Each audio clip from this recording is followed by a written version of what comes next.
they had a big black curtain that divided the hangar into two different areas, and that behind these curtains was another big area, and inside this area they had you know, all the lights turned off, and they go in, they turn the lights on, and here are 3 flying saucers floating off the floor. No cables suspended from the ceiling holding them up, no landing gear underneath, just floating, hovering above the floor. And they had little exhibits. They had a TV, a little videotape running showing the smallest of the 3 vehicles sitting out in the desert, presumably over a dry lake bed someplace like Area 51. And it showed this vehicle making 3 little quick hopping motions like that, and then accelerating straight up and out of sight until you couldn't see it, and completely disappearing from view in just a couple of seconds. I mean, just boom, no sound, no sonic boom, nothing. They had a cutaway illustration, pretty much like the one I'll show you in a little bit, that showed what the internal components of this vehicle were, and they had some of the panels taken off so you could actually look in and see oxygen tanks and a little robotic arm that could extend out from the side of the vehicle for collecting samples and things. So obviously this is a vehicle that not only is capable of flying around through the atmosphere, but it's also capable of going out to space and collecting samples. And it's using a type of propulsion system that doesn't make any noise. As far as he could see, had no moving parts, and didn't have any exhaust gases or fuel to be expended. It was just there, hovering. Well, the synthetic vision system that's on the AR, what they called the Alien Reproduction Vehicle, it was also nicknamed the Flux Liner. This anti-gravity propulsion system, this flying saucer, one of 3 that were in this hangar at Norton Air Force Base. This synthetic vision system uses the same kind of technology as the gun slaving system that they have in the Apache helicopter, except in this case you have 2 cameras, and it picks any pair of the cameras in that pattern of 6 that are around the circumference, including the one on the top. Whichever pair most closely matches the orientation of the pilot's head. This shows the cutaway. You can see the 4 ejection seats. Actually, there are 2 facing us, but there are also 2 that are sort of facing away from us on the other side of that central column. You can see the oxygen tanks down here in the corner that actually go all the way around the inside of the skirt. There's also another set of oxygen tanks that are inside the crew compartment sphere. Brad said a couple things about this system. Now, I should also describe, he said there were 3 vehicles. The first one, the smallest one, the one was partially taken apart, the one that was shown in the video that was running in this hangar, November 12, 1988 at Norton Air Force Base, was about 24 feet in diameter at its widest part, right at the base of that flange. The next biggest one was 60 feet in diameter at the base. Oh, by the way, and the largest of 3 vehicles was about 120 to 130 feet in diameter. I mean, that's massive when you think about it. It's just huge. Brad said that in this exhibit at Norton Air Force Base that a 3-star general said that these vehicles were capable of doing light speed or better. Hello, my name is Bob Horn, and this is my new show called Television. And I decided, since there is a lot of interest in UFOs, that I would start my first show with UFOs and what's going on out there, and see if there's interest in the community to explore this further. Today, my guest is Christopher, and I'm going to start out with him and have him tell us a little bit about himself and his UFO experience. Okay. My name is Christopher Lowry, and I reside in the Hendersonville area of North Carolina, but used to live in Michigan, which is where I'm from originally, in the far reaches they call the Upper Peninsula. In 1975, I relocated to a place called Leadville, Colorado. I was en route, actually had stopped in Dayton, Ohio first to visit a friend, and was driving from there to Leadville, Colorado. I was on an interstate highway in Nebraska, getting close to the border of Colorado, closest town of any size was one called Lyman or Limon, I'm not sure how it's pronounced, Colorado. But I was still in Nebraska. I saw an unusual looking light up ahead of me on the interstate. First glance I thought, well, this looks like an airline because of bright white lights and its placement. But then it got more attention because I kept seeing it and it wasn't moving anywhere. Eventually, after about, I would say 15 minutes, I finally got up to where this light was, and I was probably traveling 65, 70 miles an hour down the interstate. But when I came to this light, I decided, well, I'm going to pull over and get out and take a walk around the car. This was about probably 4 o'clock in the morning. It's very dark, no moon, and I saw this light that was coming down upon a scene of basically a ranch-style home, modern ranch-style home, cornfields around, some outbuildings of some sort beside the house, but it was lighting the house and the outbuildings and cars parked there and stuff like that. But it was at a height that was higher than I'm used to seeing a light on a pole.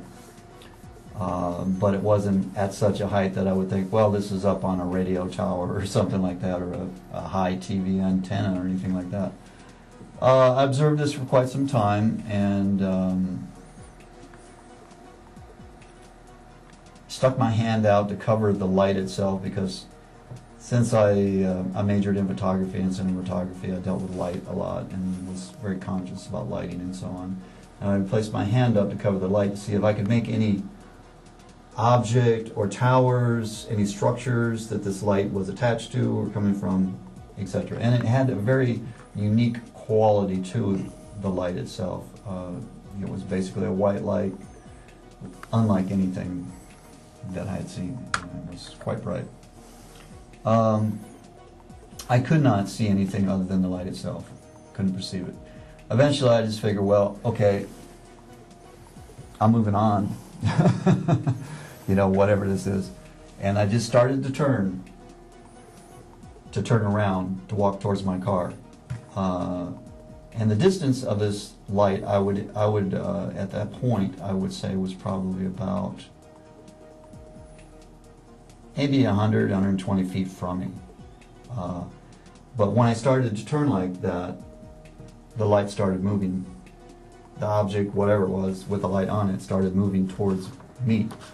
It didn't go up, it didn't go down, it moved directly in the direction of where I was, which was right straight towards the interstate. It was moving at a slow pace, maybe somewhere between 5 and 10 miles an hour, I would guess. And it just moved forward maybe about 30, 40 feet. Then it turned, it made a left-hand turn, which would have been to my right, and moved about another maybe 25, 30 feet and stopped. And again, I just observed it. I don't know what this is. I couldn't see. I'm first thinking, well, is this some weird type of farm equipment, something with a light on it, some mechanized thing automatically moves around?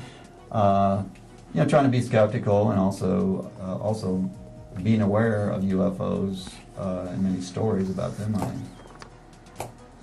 Wondering, well, is this possibly something like that?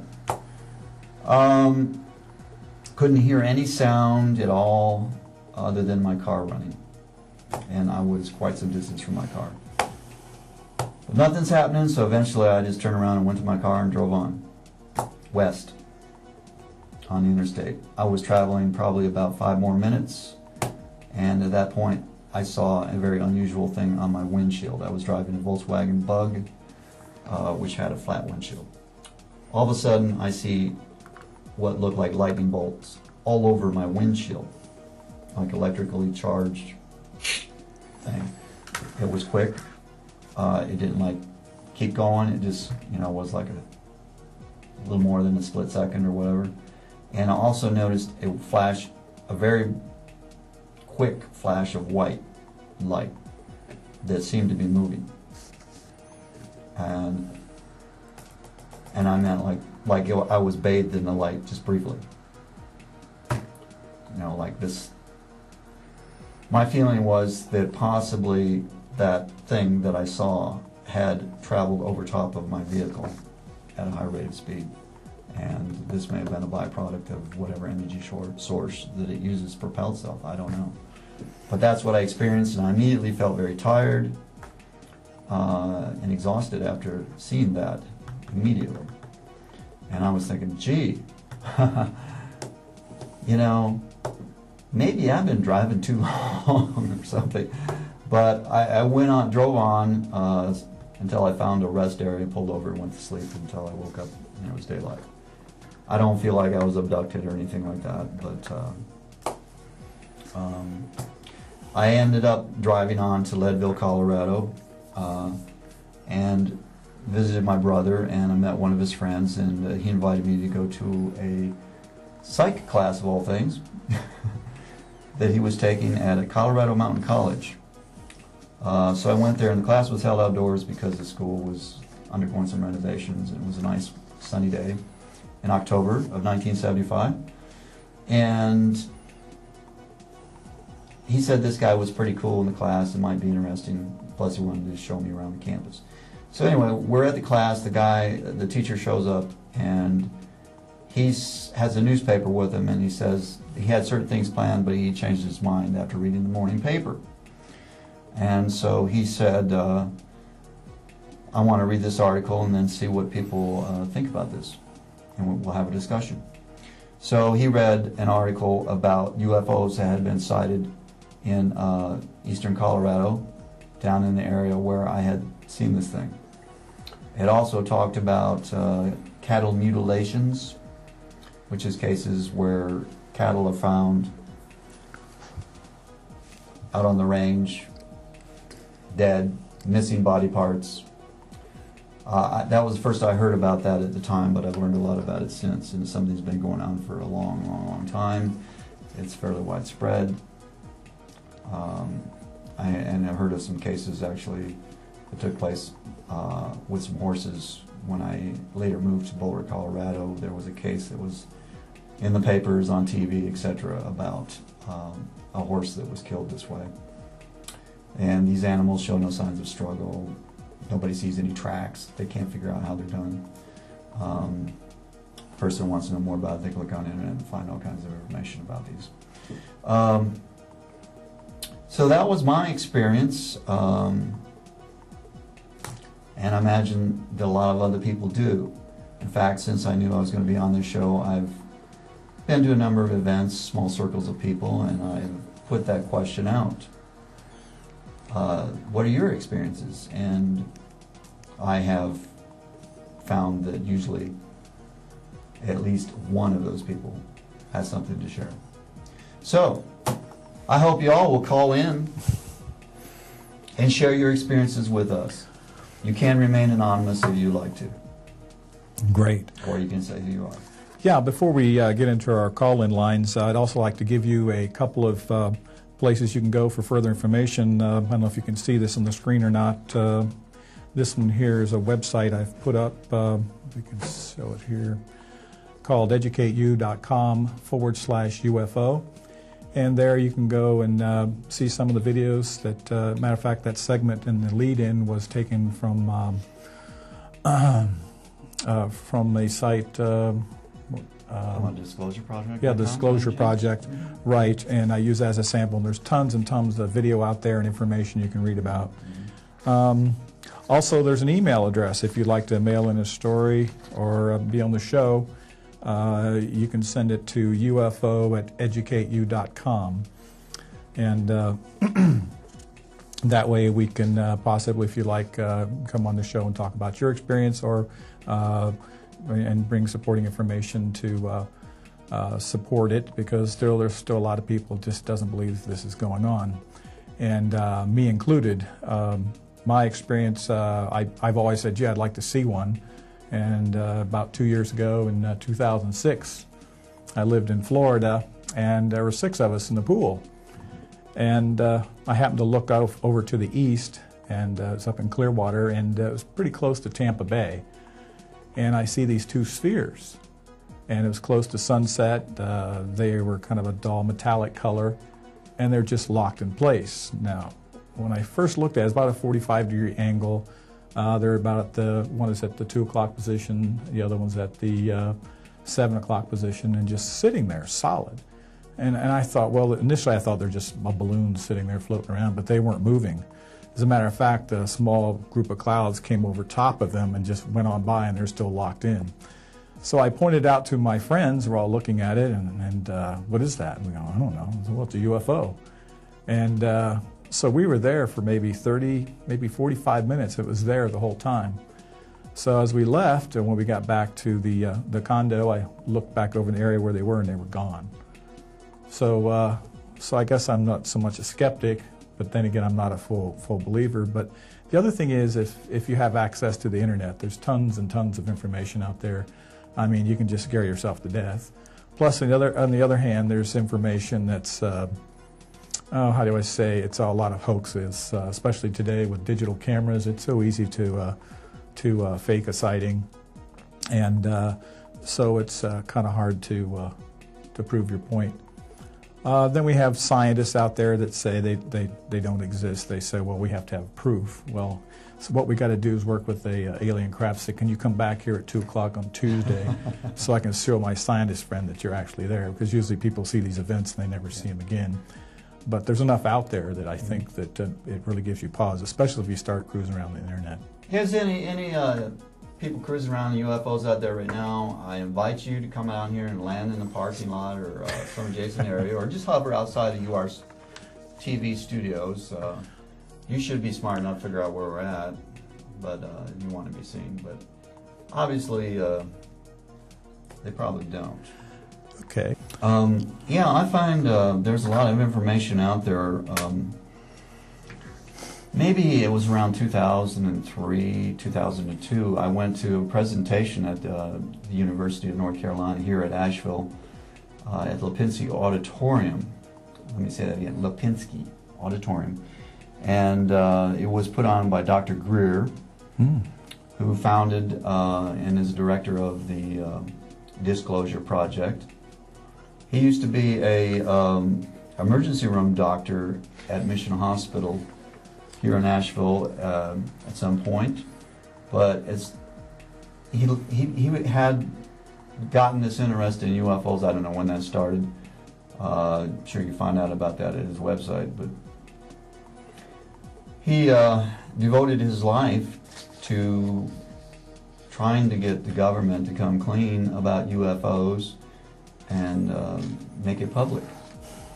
So I went to his presentation. He showed a number of videos, and he spoke, answering questions. The place was packed. A lot of people obviously interested in this subject. And the next day, I went to work. I was working at a local health club. And I did know that there was a fellow that worked there who was also a retired Air Force pilot. So I thought I would take in some of the materials that I had obtained that was just printed material and show something to him and get his opinion on it, see what he thought. Maybe he'd seen something. Well, I handed it to him, and he read just a couple sentences of this publication and handed it back to me and said, nobody's got to convince me of UFOs. Me and my buddies were scrambled to go chase them off the coast of Maine back in 1960, whatever it was. And that was very interesting because he's the first person I talked to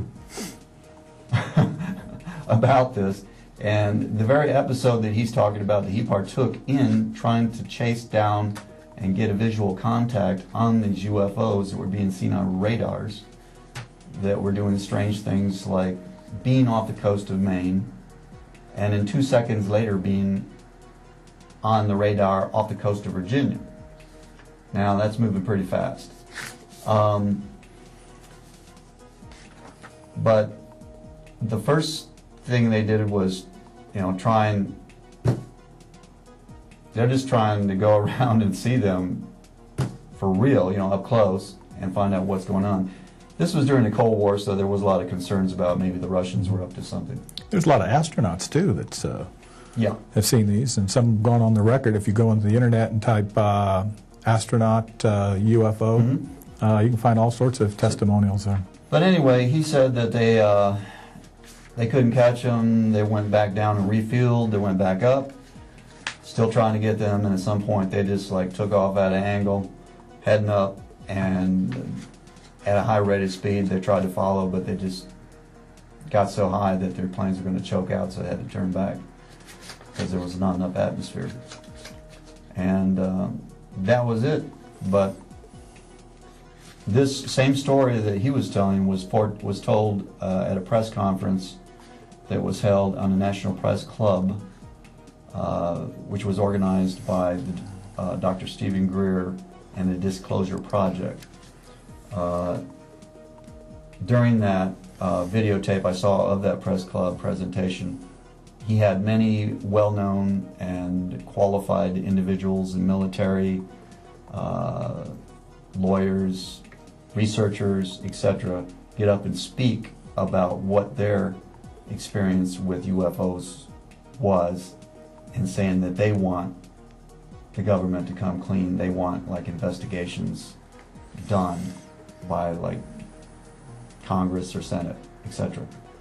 But one of the generals that stood up, he talked about the fact of this case where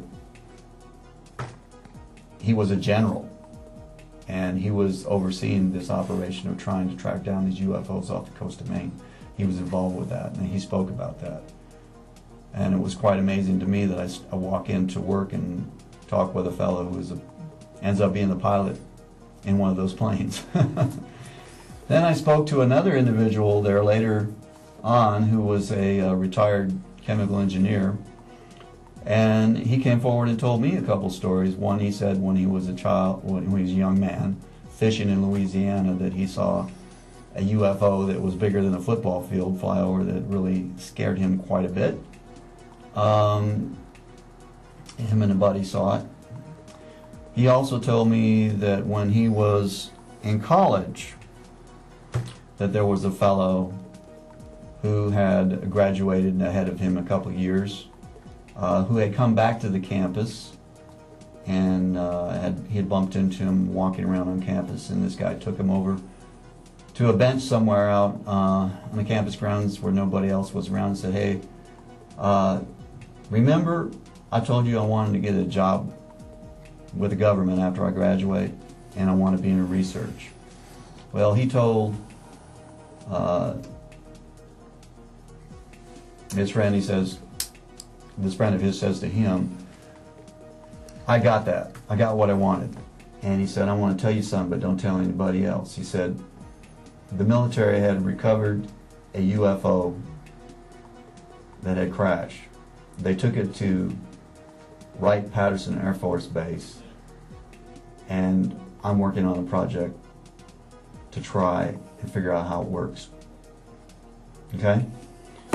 So that again was something that was talked about during the National Press Club Disclosure Project presentation.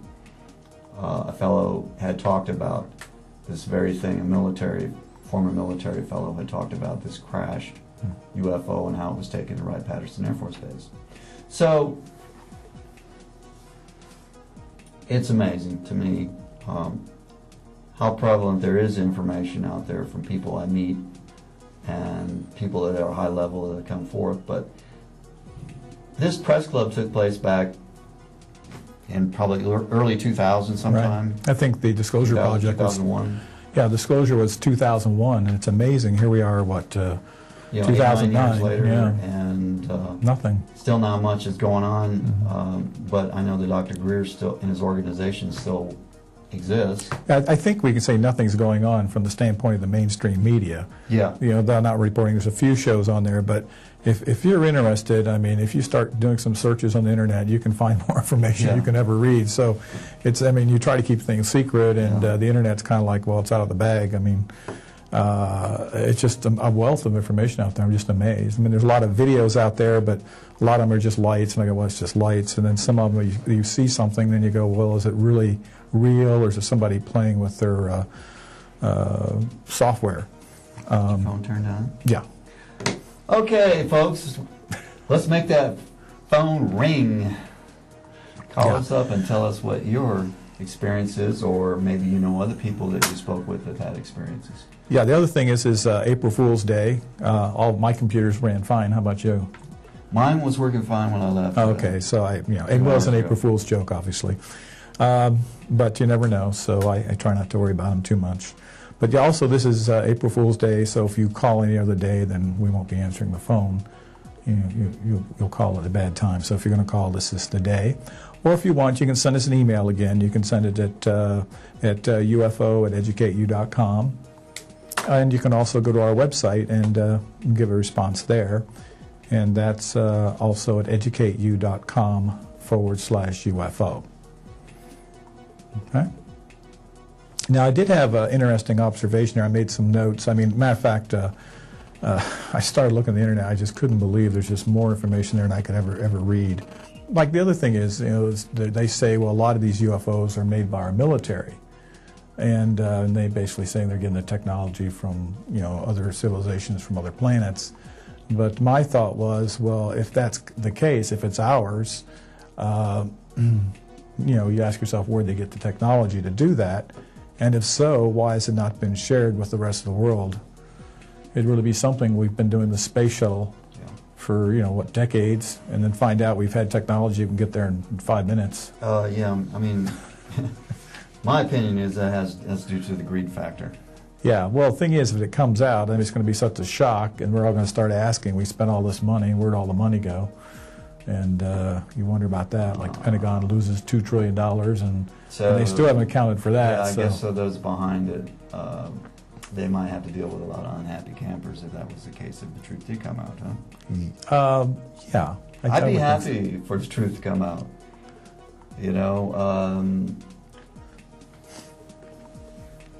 I'm a forgiving person, hey? Uh-oh. Well, it looks like we're in our last minute of our show, so I'm going to go ahead, and it's been a pleasure talking to you. Go to our site and check us out, and we'll talk to you later.